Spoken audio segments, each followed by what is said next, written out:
اعوذ باللہ من الشیطان اللعین الرجیم کیف وَإِن يَظْهَرُوا عَلَيْكُمْ لَا يَرْقَبُوا فِيكُمْ إِلًّا وَلَا ذِمَّةً يُرْضُونَكُمْ بِأَفْوَاهِهِمْ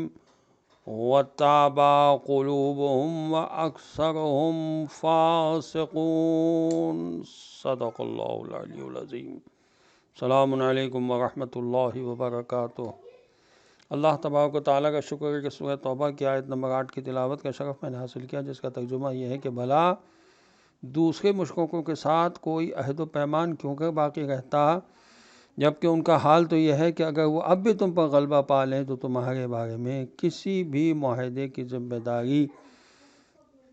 یا کسی رشتہ داری کا کوئی پاس لحاظ تک نہ کریں گے۔ وہ تم کو اپنے منہ کی زبانی باتوں سے تو راضی کر دیتے ہیں، کیونکہ ان میں کے اکثر نافرمان اور بدکار ہیں۔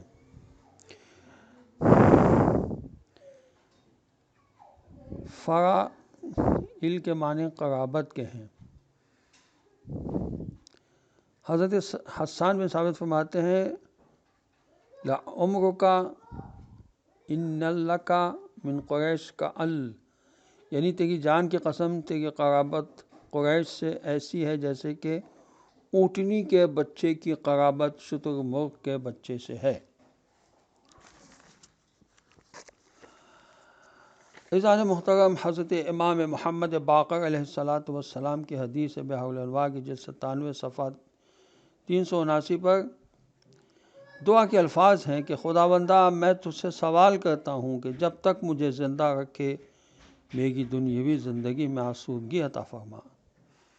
جس سے مجھے تیری اطاعت کی طاقت میسر ہو اور میں تیری رضامندی تک پہنچ سکوں۔ دنیا کو میرے لیے قید خانہ نہ بنا، نہ ہی اس کی جدائی میرے لیے موجب نفرین و ملال قرار دے۔ اور امام جعفر صادق علیہ السلام کی حدیث ہے، بلکہ دعا کے الفاظ ہیں بحر الانوار کی جلد 97 صفحہ 338 پر کہ دنیا کو میرے لیے قید خانہ قرار نہ دے اور نہ ہی اس کی جدائی کو میرے لیے رنج و غم کا سبب بنا۔ عزیزان محترم، ہمارا جو آج کا موضوع ہے 1 جنوری کا، وہ ہے کہ خدا واحد ہے اور اس کا کوئی شریک نہیں۔ یہ محجۃ البیضاء جو کتاب ہے، اس کی پہلی جلد میں صفحہ 213 پر لکھا ہے، امیر المومنین حضرت علی علیہ السلام نے اپنے فرزند امام حسن علیہ السلام سے فرمایا، دیکھو بیٹا، اگر خدا کا کوئی شریک ہوتا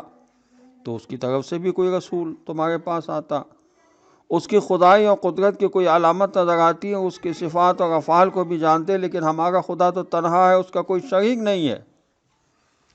رزق خدا اور اس کی معرفت کے سلسلے میں امام جعفر صادق علیہ السلام کی حدیث ہے، کتاب التوحید شیخ صدوق میں صفحہ 137 پر امام علیہ السلام فرماتے ہیں، کتنے افسوس کی بات ہے کہ یہ انسان جو خدا کے ملک میں 70-80 سال کی زندگی گزارتا ہے، اس کی نعمتوں سے بہرہ مند ہوتا ہے، پھر بھی خدا کی معرفت کا حق ادا نہیں کرتا۔ امام جعفر صادق علیہ السلام کی حدیث ہے بحر الانوار کی جلد 4 صفحہ 54 پر کہ ارشاد فرمایا کہ حضرت علی علیہ السلام سے سوال کیا گیا کہ کیا آپ کا خدا اتنی قدرت رکھتا ہے کہ دنیا کو مرغی کے انڈے کے اندر سمو سکے، در حالانکہ نہ مرغی کا انڈا بڑا ہو اور نہ دنیا چھوٹی؟ تو آپ علیہ السلام نے فرمایا، خدا کی طرف عجز و ناتوانی کی نسبت نہیں دی جا سکتی، اور جو کچھ تم نے سوال کیا ہے وہ نہیں ہے۔ اس کی وضاحت اس طرح ہے کہ خدا کا اختیار عقلی امور سے مربوط ہے، محال عقلی سے نہیں ہے، اور جو تم نے سوال کیا ہے وہ محال عقلی ہے۔ خدا کی صفات کی کوئی حد نہیں ہے، تمام تعریفیں اس خدا کی ہیں کہ تعریف کرنے والے جس کی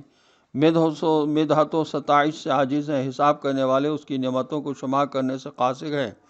اور کوشش کرنے والے اس کا حق ادا کرنے سے دور ہیں۔ خدا کی ذات ہی ایسی ہے جس کی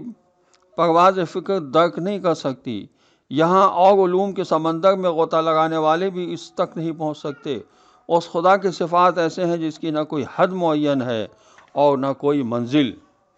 انسان کو چاہیے کہ خدا کی معرفت کے لیے زیادہ سے زیادہ اپنے علم میں اضافہ کرے اور دوسروں کو بھی اس کی دعوت دے، وآخر دعوانا ان الحمد للہ رب العالمین۔ والسلام علیکم ورحمۃ اللہ وبرکاتہ۔